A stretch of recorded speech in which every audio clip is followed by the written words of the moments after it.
Saya fikir tujuannya tidak lain dan tidak bukan untuk meningkatkan keberkesanan urusan-urusan yang berkaitan dengan pembangunan dan keuangan.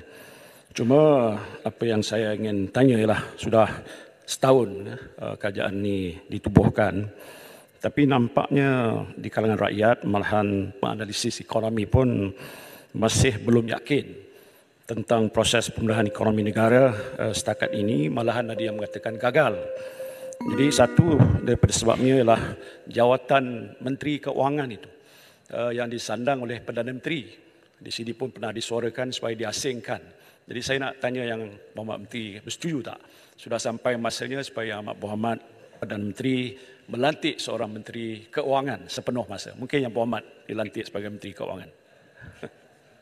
Terima kasih Pak Goh. Puan Yang Dipertua, saya tak nampak macam mana soalan tambahan itu berkaitan dengan soalan asal.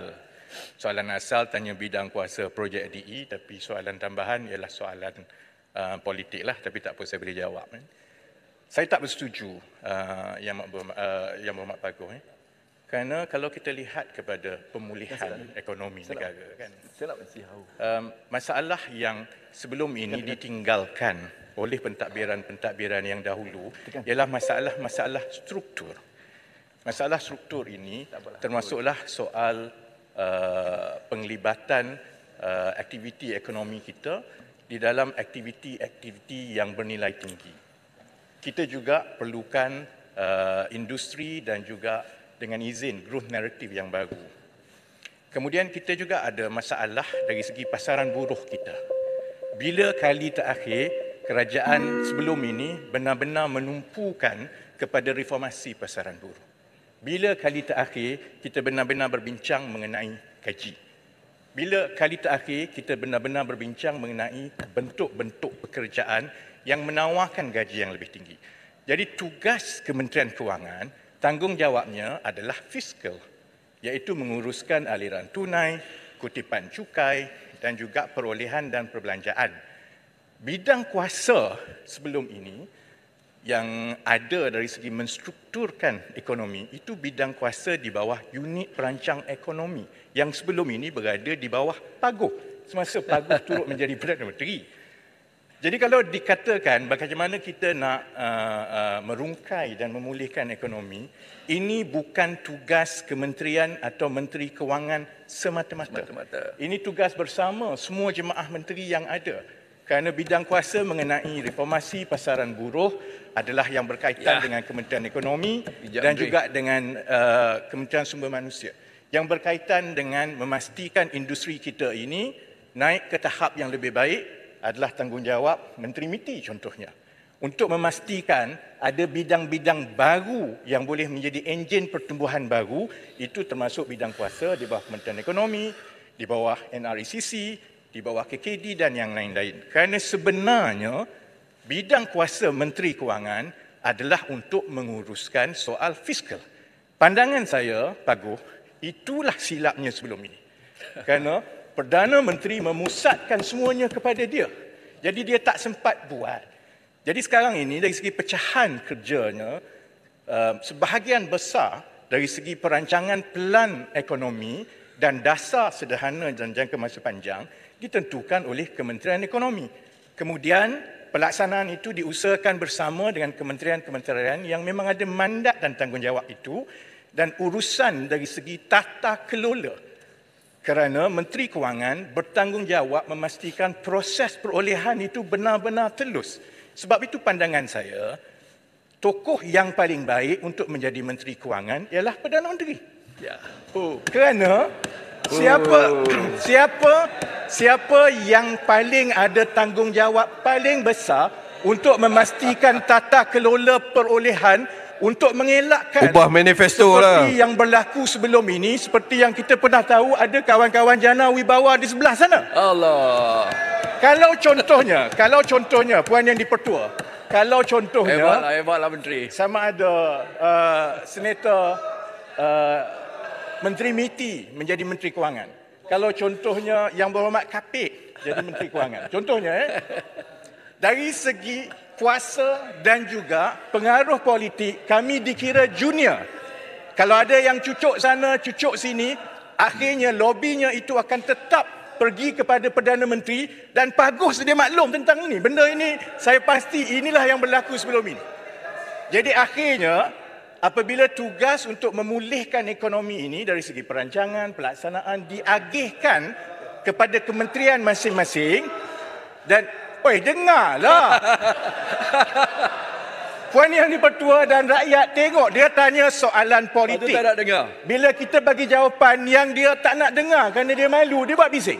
Jawapan panas, Menteri. Baik, Mantap. Ringkas. Dan saya nak Contradict tutup yourself. begini Puan Yang di-Pertua. Saya nak tutup begini. Dekat mana Paguh yang kata ekonomi tidak pulih? Ya. Saya nak tanya balik kepada Paguh. Semasa Paguh dan Perikatan Nasional jadi kerajaan 33 bulan, pernahkah ada 3 suku berturut-turut yang ada pertumbuhan ekonomi dari satu suku ke satu suku? Pernah ada tak? Tak ada. Tak ada. Tak ada. Tak pernah ada. On record tak ada. Ini kali pertama sejak bertahun-tahun MOU yang banyak. kita menyaksikan bahawa pertumbuhan ekonomi negara dari satu suku ke satu suku berlaku dalam 3 suku berturut-turut yang tak pernah berlaku. Kemiskinan paling rendah. Kenaikan gaji lebih tinggi daripada sebelum ini. Pertumbuhan ekonomi, momentum baik, inflasi paling rendah. Jadi dekat bahagian mana Paguh yang kata bahawa rakyat tidak ada keyakinan, sedangkan kita lihat sedikit demi sedikit keyakinan itu telah pulih, termasuklah juga dengan kemasukan pelaburan-pelaburan. Kalau Paguh dan Perikatan Nasional tak yakin, tak apa. Tapi jangan salah gunakan dan menunggang nama rakyat dan pelabur-pelabur lain. Terima kasih. Mantap Menteri. Mantap Menteri. Kuala Selangor. Terima kasih. Terima kasih Timbalan Yang di-Pertua. Terima kasih Menteri. Mantap jawapan tadi. Ini soalan tambahan seterusnya. Soalan seterusnya Menteri, ya.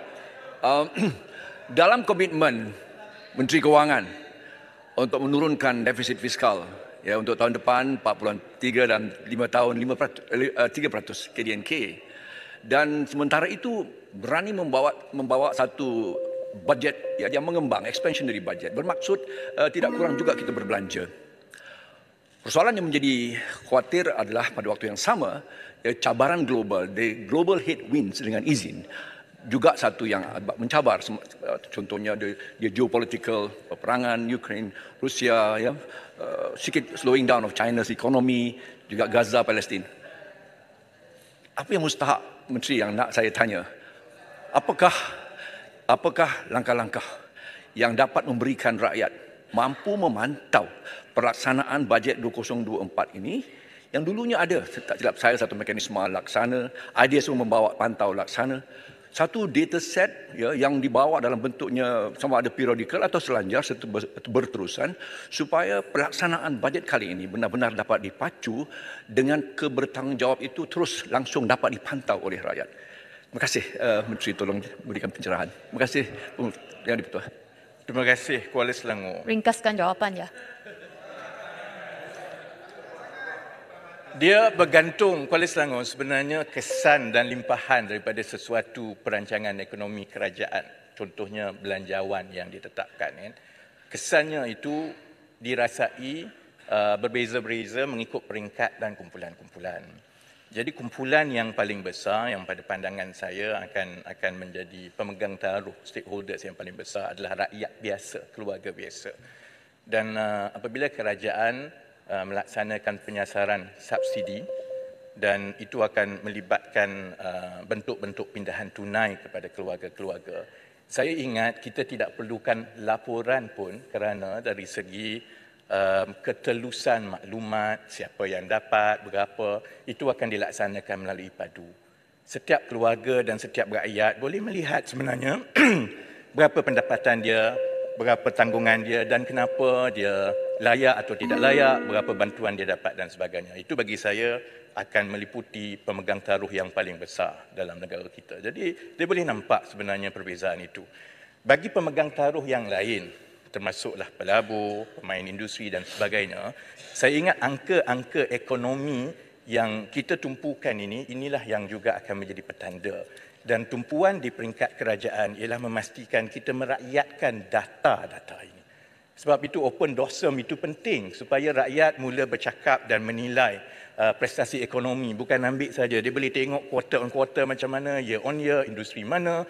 Dan insya-Allah bila kita teruskan dengan lebih banyak penerbitan data-data, contohnya yang melibatkan statistik gaji dan upah, itu akan dapat dilihat terus bagaimana perancangan ekonomi itu dapat dirasa dan rakyat sendiri boleh membandingkan sama ada industrinya itu tumbuh dengan baik, gajinya naik dan sebagainya. Pandangan saya itu lebih baik dari segi pelaporan dan pemantauan berbeza dengan kalau kita duk banding dan duk lapor sama kita.